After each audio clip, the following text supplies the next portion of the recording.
I shouted, "Whoa!" and dodged the hammer, then grabbed the little girl's wrist.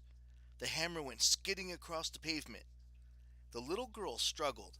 She couldn't have been more than 7 years old.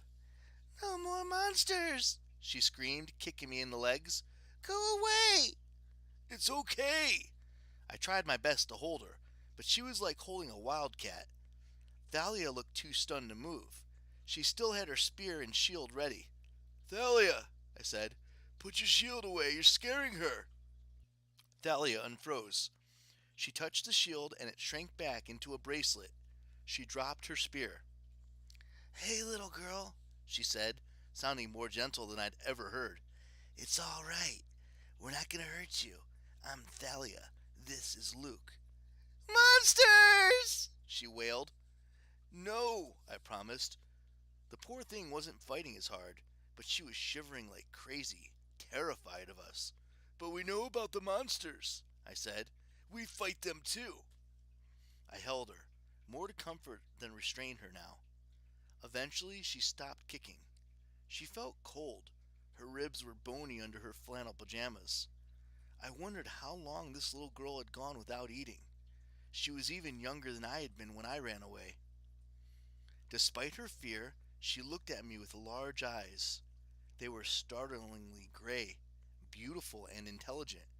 A demigod, no doubt about it. I got the feeling she was powerful, or she would be if she survived. "You're like me?" she asked, still suspicious, but she sounded a little hopeful too.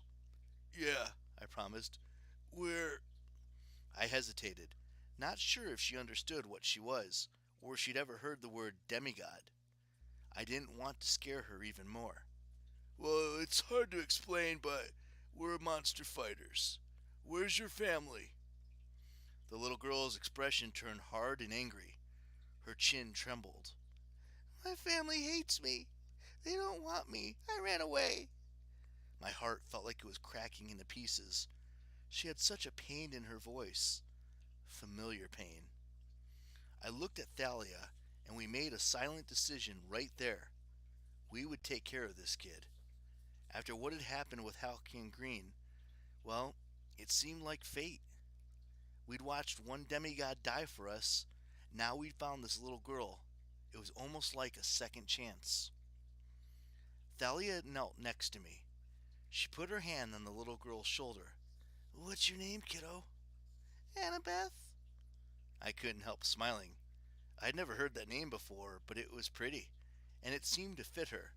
"Nice name," I told her. "I'll tell you what, Annabeth, you're pretty fierce. We could use a fighter like you." Her eyes widened. "You could?" "Oh, yeah," I said earnestly. Then a sudden thought struck me. I reached for Hal's dagger and pulled it from my belt. "It will protect its owner," Hal had said. He had gotten it from the little girl he had saved. Now fate had given us the chance to give another little girl. "How would you like a real monster-slaying weapon?" I asked her. "This is celestial bronze. Works a lot better than a hammer." Annabeth took the dagger and studied it in awe. I know she was 7 years old at most. What was I thinking giving her a weapon? But she was a demigod. We have to defend ourselves.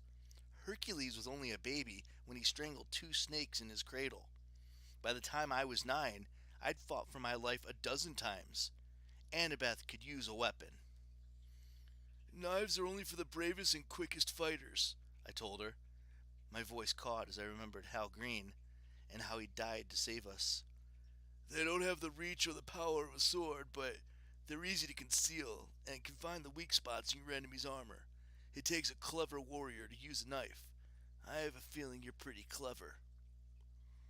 Annabeth beamed at me, and for an instant, all my problems seemed to melt. I felt as if I'd done the right thing. I swore to myself I would never let this girl come to harm. "I am clever," she said. Thalia laughed and tousled Annabeth's hair. Just like that, we had a new companion.